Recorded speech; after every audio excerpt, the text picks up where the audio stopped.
Hi, Mark and Melody in the kitchen again. Today we're trying something a little different. Different. Where's your nuts and your blender and all your equipment? This is actually a no blender pepper jack cheese.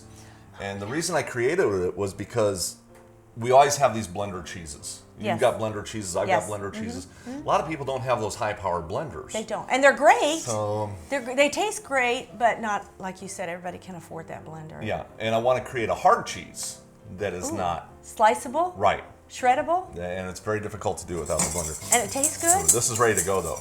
Is it ready? Yeah. Okay, tell I've me what actually you want got me to do. I've got a cup of soy milk in here. Okay. And you can use almond milk or anything like that.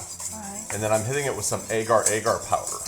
And that's to make it thick and that's to Thicken it give it up. that Yep. consistency. Now, Mark, you're saying you can use soy milk here. You could use a rice milk or any of your milks. Any kind. So this particular cheese is actually nut-free, dairy-free, wheat-free, so gluten-free. So for people even seed-free, if people have specific allergies, this is great for them. Now, if we can make it calorie-free, we'd really be in business. Well, it is low calorie from what I see here on the ingredients, Okay. but yeah. Now, what you're going to do is mix all these other ingredients together. Okay, and in right here? here, I've got a half of a cup of soy milk. Okay. So you're actually using 1.5 cups, but we're dividing it. Any consistency you want me to use? Not really, any one of them. Right. That's your oil. And what the oil does is it just gives it that little greasy appeal like cheese has. Okay. It's not really a flavor thing, or it's a palate texture concept. Sure. Is there anything we could use besides the oil, Mark? I mean, I if haven't somebody tried anything else doesn't. yet. You would know. What You would about coconut milk? Probably could, yeah. To give Now, it that's, that fat. That's actually some coconut flour that you put in Oh, there. okay. Yeah, I'm trying a little Awesome. something different. Of course, you got your nutritional yeast flakes. And that gives it the cheesy flavor that most people are looking for. Now, I have a feeling And this might be cornstarch. interestingly enough, I have a cornstarch and a tapioca starch. Okay, and what is that for? Well, Why put you know, the two? when I tried doing this and you're just using one starch, it just tastes starchy. Okay, And I found out that when I use 2 or 3 different types of thickeners, it worked better. It makes it a more smoother flavor. And you're actually using 3 or 4 thickeners here. You've got your cornstarch, you've got your tapioca starch, you've got your agar here as a thickener, plus you've got your coconut flour, Okay, which is also sure. a thickener and, you know, a little bit of reality. Now, I just put some garlic in here. It looked like onion powder. I've got a Right. little bit of salt and some dried pepper flakes. And that's where you're going to get your pepper flavor. So, Okay. And I'm going to mix that up really good for you. And we've got this going to a rolling boil here. Now you can use some of these if you want. They're just these little, this is actually Ooh. dried red pepper.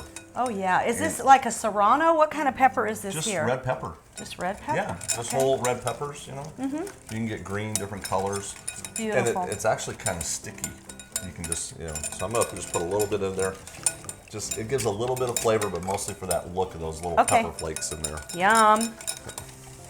Okay, so once this is boiling for a couple minutes, you just add that to this. And, Now, it looks like you might oh want yes, we need lemon. a half a lemon squeezed. Is that what you want in there too? Helps reduce your salt content, that type of And thing. still gives it a really good flavor. Yep. I think I use fresh lemon juice in all of my cheeses that I make. Yep, just like a tablespoon will do. And you can see how this is actually thickening up too. Look at that. Oh yeah, awesome. Now, is this something you eat right away, Mark, or does it have to We're gonna chill refrigerate? it overnight. We're going to chill it overnight. Okay, are we ready? We're ready. So, Do you need a spoon? There's a spoon. that looks good. And I'm just gonna pour a little bit in here at a time. Now, you and I talked about agar, or agar. People call it agar. Agar. There's powder and there's flakes.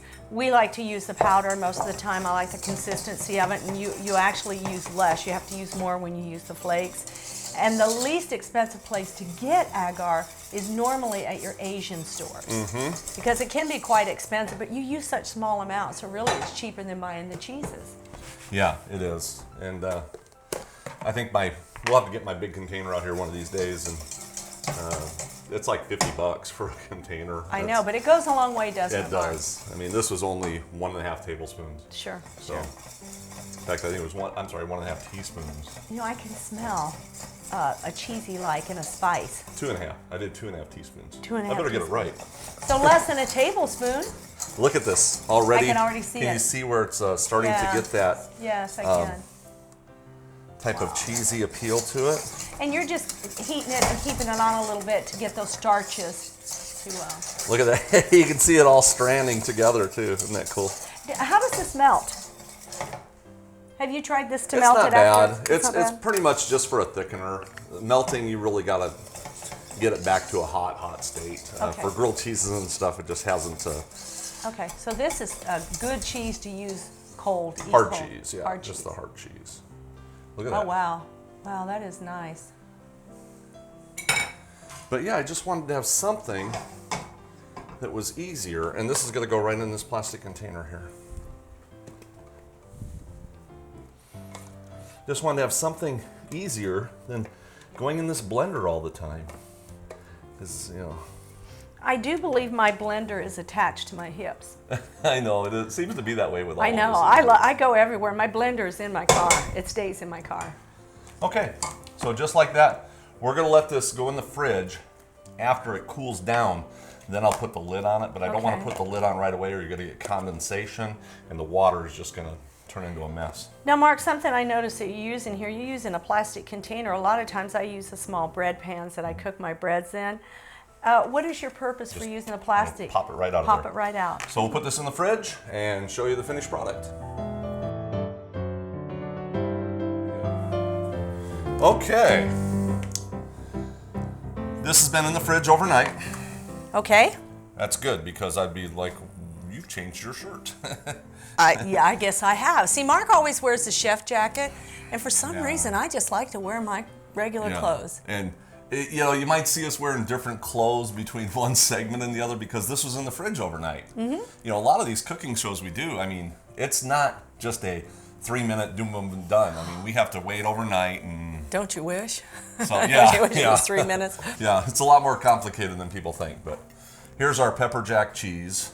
This was the no blend pepper jack cheese. Oh, wow, nice. Right. Nice. Look at it. Now, my hands are clean. That it's- feels really good. Yeah, and, Like and that. now is when you can slice it up any way you want. Let's say we wanted to do just a. What are we going to do? Cubes on this one here? You can do cubes. You can do slices. Nice.